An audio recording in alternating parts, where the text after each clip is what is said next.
Halo guys, kembali bersama saya Petrus.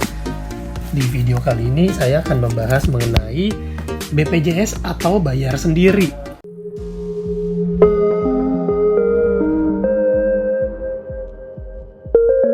Nah teman-teman, mungkin teman-teman yang udah subscribe channel YouTube saya penasaran ya, kok Pak Petrus ini jarang update. Padahal biasanya sering banget ya, satu hari satu video, kadang satu minggu bisa 3 video. Tapi ini udah berhari-hari jarang banget diupdate. Nah teman-teman, saya lagi ada kesibukan sedikit dan ini berhubungan sama orang tua saya. Jadi bukan cuman YouTube aja, tapi untuk konten-konten yang lain di WA, di Facebook, di IG, di semua sosial media saya itu sedang agak pelan ya, karena saya disibukkan oleh mama saya. Nah, mama saya sedang sakit. Jadi saya harus mengurus mama saya. Mama saya ini berusia 75 tahun lebih 7 bulan dan beliau tidak punya asuransi swasta, punyanya BPJS. Mama saya sakit di bagian kakinya, kaki kanan dan kaki kiri. Nah, teman-teman, lewat video kali ini saya mau berbagi cerita pengalaman saya ngurusin orang tua saya. Nah, ini saya cerita awal mulanya dulu kenapa bisa ada penyakit ini ya.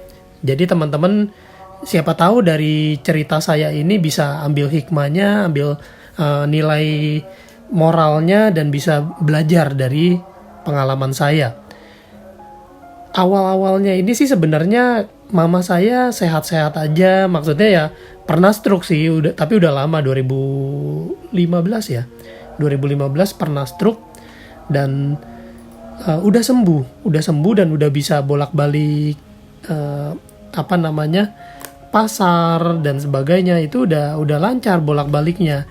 Tapi ada suatu hal yang, nah ini saya tulis ya, ada suatu kebiasaan mama saya yang kurang bagus dan ini kalau saya bilang agak unik dan ujungnya ini nggak enak. Itu apa? Nah, itu dia suka korek-korek di kulitnya ya. Jadi tangannya, kakinya itu dikorek sama kukunya dia atau mungkin barang di sekitar dia. Kalau ada gunting kuku, dia ambil bagian yang tajam-tajamnya itu dia korek-korek, atau mungkin ada peniti dia korek-korek. Saya pernah lagi iseng lihat dan tanya lagi ngapain, ternyata dibilang lagi korek-korek tangannya. Terus saya tanya kenapa, dibilang ada bagian yang putih-putih. Nah saya bilang ya udah loh, kan namanya juga orang tua, ada bercak putih, ya udah wajar dong. Tapi dia, ya saya bilang lagi iseng ya. Jadi dia iseng, mungkin namanya juga orang tua ya, cari kesibukan, cari kerjaan yang gak terlalu penting. Mungkin harapan dia dengan korek-korek itu bisa membersihkan bercak-bercaknya, tapi yang ada malah muncul luka dong, namanya kulit, apalagi kulit orang tua. Nah teman-teman, ini teman-teman kalau punya orang tua yang kulitnya atau mungkin punya kebiasaan yang sama, saran saya diperhatikan dan jangan sampai muncul luka. Kenapa? Karena berawal dari luka yang kecil, yang mungkin seperti kayak digigit nyamuk doang, tapi makin hari makin membesar, melebar, makin banyak. Dan ya namanya orang tua ya, ada aja penyakitnya, tahu-tahu muncul bisul, dia bilang. Muncul bisul yang ada nanahnya. Nah ini awal mulanya bintik, lalu bisul, lalu nyebar.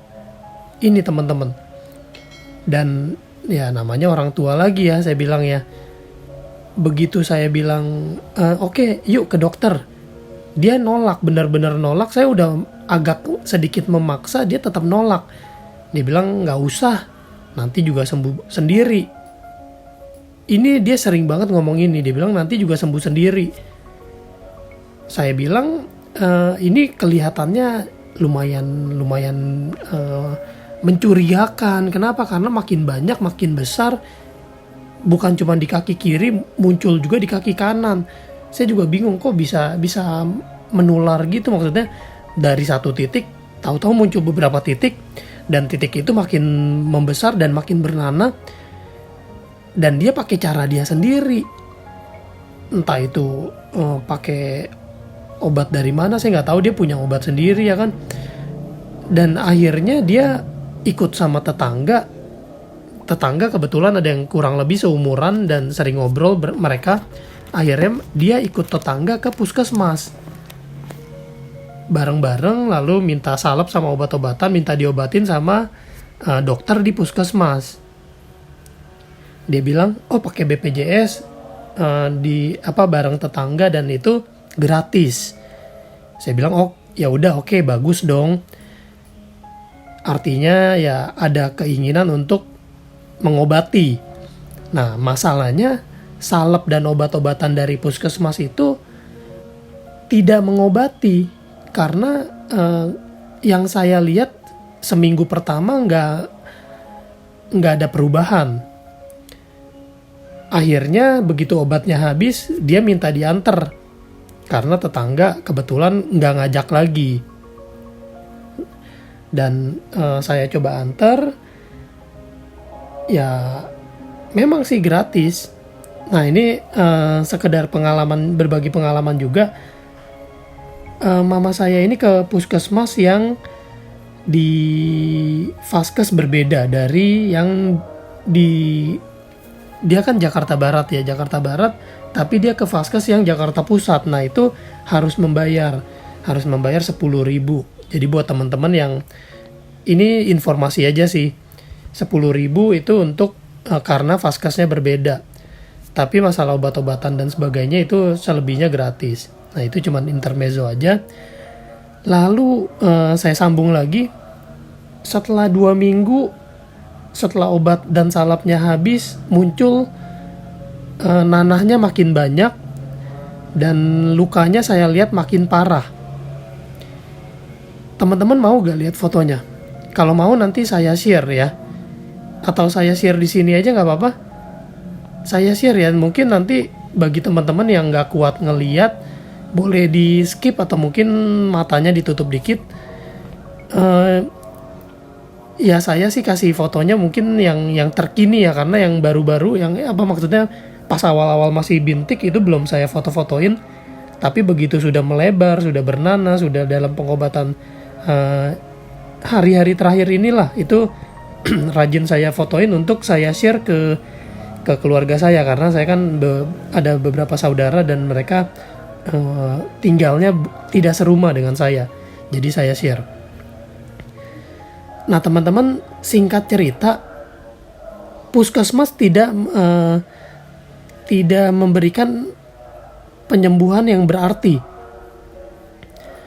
Sampai akhirnya keluarga saya pada bilang, udah dibawa aja ke dokter. Maksudnya dalam artian dokter beneran, bukan dokter di puskesmas. Karena kalau saya lihat dokter di puskesmas itu adalah dokter umum dan dia tidak memeriksa secara detail.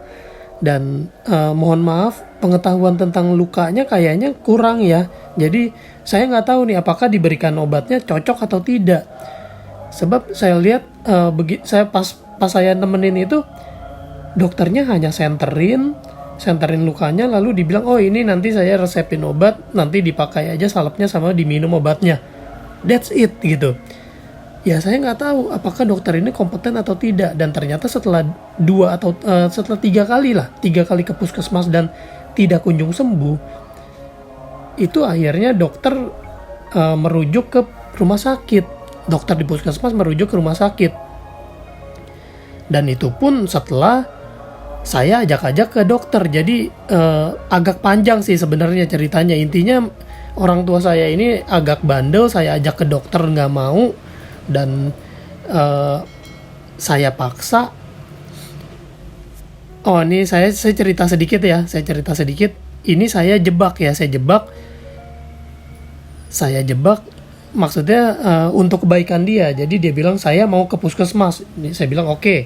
Nah begitu dia ngomong mau ke puskesmas karena obat dan salep habis, saudara saya kan pada bilang ya, dia bilang udah ajak aja ke dokter. Nah begitu dia mau ke puskesmas, saya bawanya ke dokter, dan dia sadar begitu saya belok kanan, belok kiri, bener, belok kiri ke arah Darmais, ke arah Harapan Kita. Nah itu mama saya tanya, kok belok kiri, kan puskesmas belok kanan. Lalu saya bilang karena lukanya udah makin parah, Nana di mana-mana harus buru-buru diberesin, jadi saya mau ajak ke dokter spesialis kulit. Nah ini saya nggak ngerti bener apa enggaknya, tapi saudara saya juga bilangnya ya udah karena lukanya di kulit ya udah ke dokter spesialis kulit. Rencananya begitu, tapi dia nggak mau, dia teriak marah-marah, dan belum masuk pun dia udah teriak nggak mau. Tapi saya bilang saya udah on the way di sini dan udah terlanjur, dan dia tetap nggak mau kan. Dia bilang sampai parkiran pun dia ngambek nggak mau turun, malah sempat ngomong yang aneh-aneh gitulah, yang mau loncat lah apalah. Dia bilang aduh, saya bilang ini saya cari parkirnya aja susah loh, dan dia nggak mau turun kan. Saya bilang oke, ya udah kita ke puskesmas aja. Dan akhirnya saya bawa ke puskesmas dong. Sampai puskesmas, dokter bilang oke, dirujuk aja ya ke dokter ya, ke rumah sakit ya. Baru dia mau. Ini lucunya orang tua teman-teman. Dia harus ya saya jadi belajar sih maksudnya. Nah ini saya bilang, kalau saya nggak jujur, orang lain nggak respect. Ini artinya saya sedang menjebak dia, walaupun untuk kebaikan dia sendiri ya. Nah ini yang terjadi juga saat istri saya dulu diajakin ketemu sama temennya yang agen di asuransi merah. Agen asuransi merah itu ngajakin istri saya ketemuan untuk dibilang mau ngopi-ngopi. Udah lama nggak ketemu, 10 tahun nggak ketemu, kangen, pengen ketemu ngobrol-ngobrol. Istri saya setuju, begitu ketemuan, jeng-jeng. Ternyata di prospekin asuransi. Di situ istri saya marah dan dibilang sekalipun dia mau ya bukan sama agen yang seperti inilah, karena dia artinya sedang dijebak. Jadi buat apa sama orang yang seperti itu. Nah ini saya juga belajar teman-teman. Jadi saya nggak jujur sama mama saya bilang mau ke puskesmas, tapi saya antar ke rumah sakit, yang ada dia marah-marah, dan apapun yang saya bilang dia nggak setuju, nggak mau. Akhirnya saya bawa ke puskesmas, dan ternyata mereka mereka merujuk ke rumah sakit, dan harus dirujuknya ke dokter penyakit dalam. Oke. Dan itu harus, nah ini teman-teman, karena saya ke puskesmas yang bukan vaskes sesuai dengan domisili, saya harus ke vaskes domisili dulu. Jadi saya kan ke puskesmas yang Jakarta Pusat, saya harus ke puskesmas yang Jakarta Barat dulu untuk minta rujukan. Jadi lucu nih teman-teman, dapat rujukan dari puskesmas, harus minta rujukan lagi dari puskesmas yang tahap yang awal. Sampai situ pun ya saya minta rujukan dong, ya kan. Dan setelah sampai rumah sakit, mantap teman-teman. Mau saya share juga fotonya? Boleh ya, saya share ya. Nanti coba saya cari di arsip fotonya, kalau ada saya tampilin ya fotonya ya.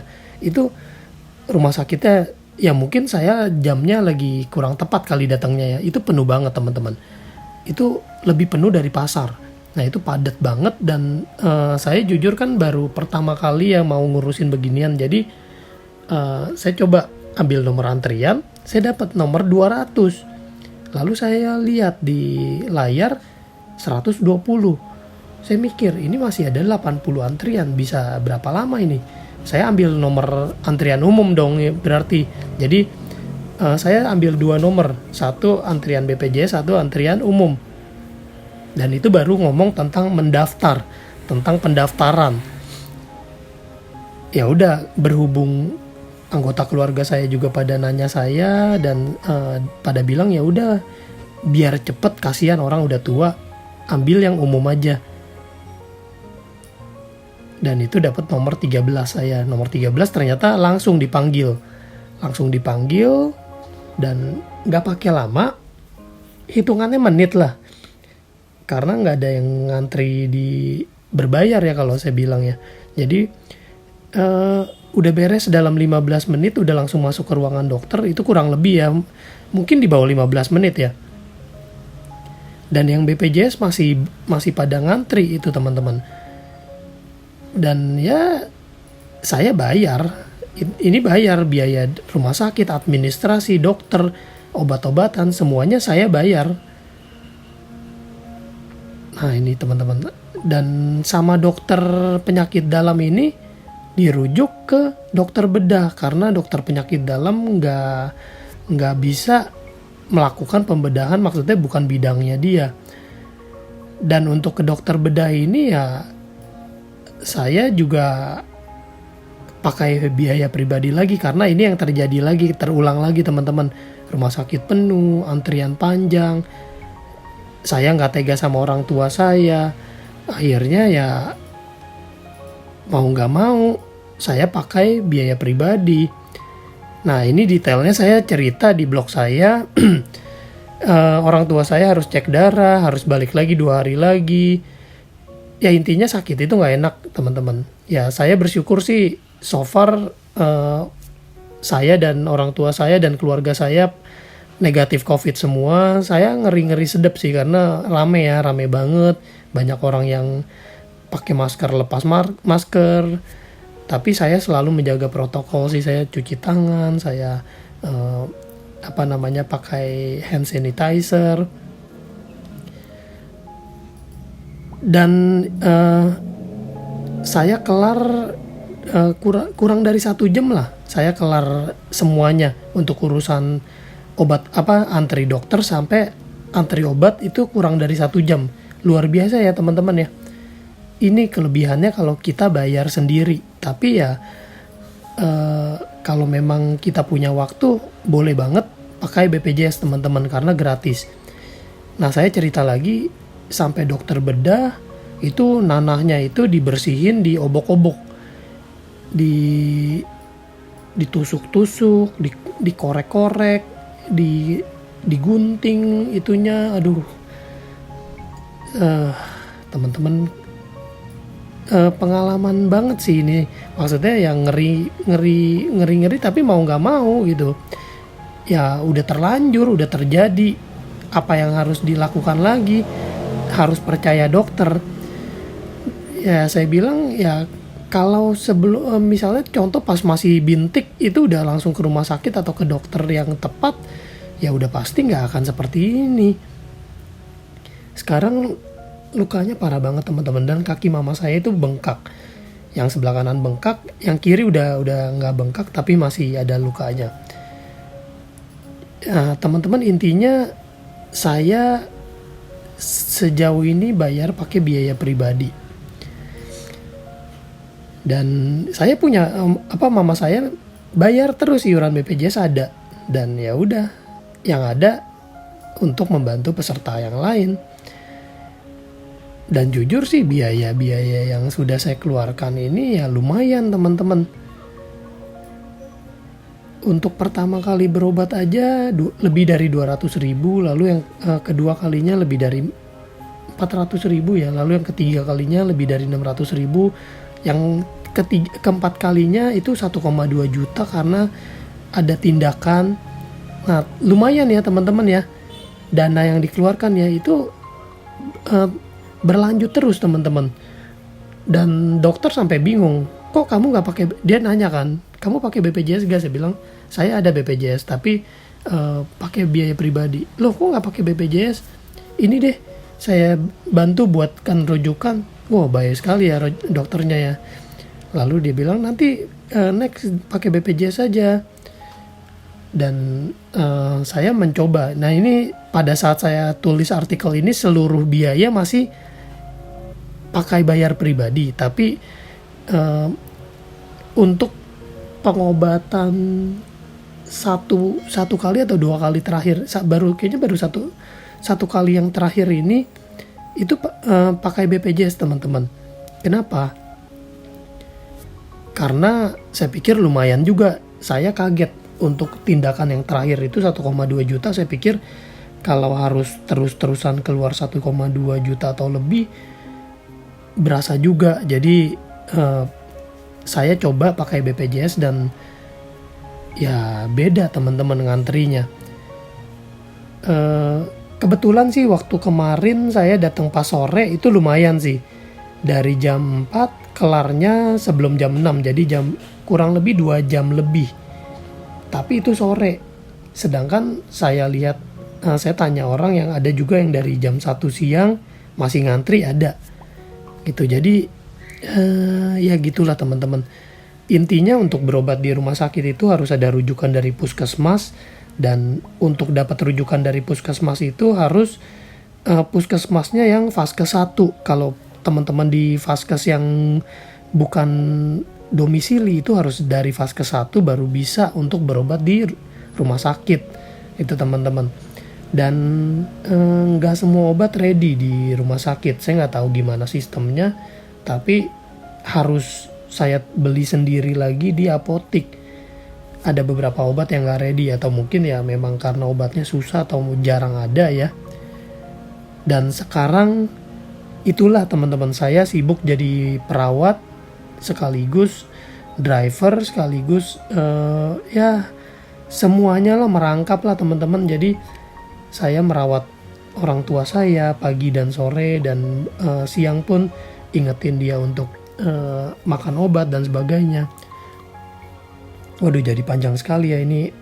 Semoga teman-teman gak bosan. Kalau teman-teman punya pertanyaan seputar BPJS atau seputar sakit penyakit yang dialami, itu boleh banget teman-teman komen di kolom komentar. Teman-teman juga boleh like dan subscribe channel ini, dan bagikan ke teman-teman yang lain. Dan dukungan dari teman-teman itu sangat berguna teman-teman.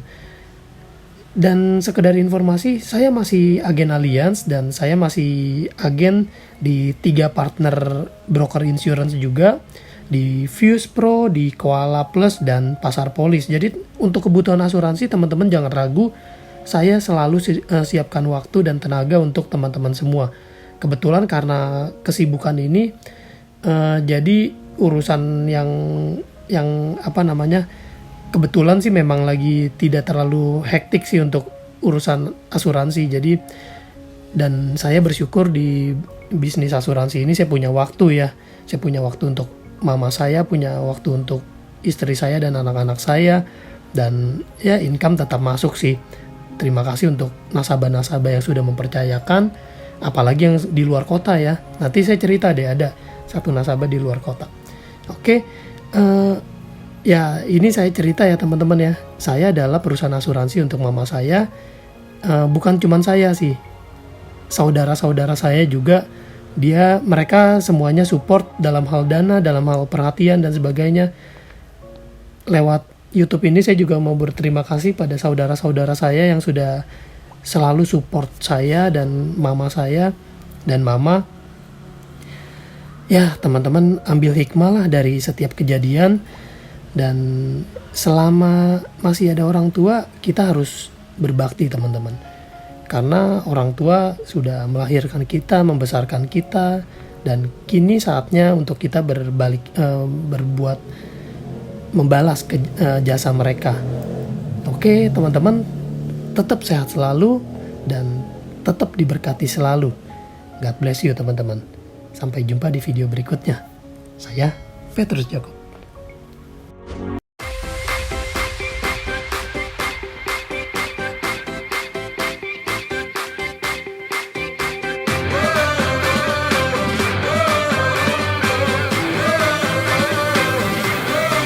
We're the one you can rely on. We are trusted for your life and precious ones. We are number one. We are one.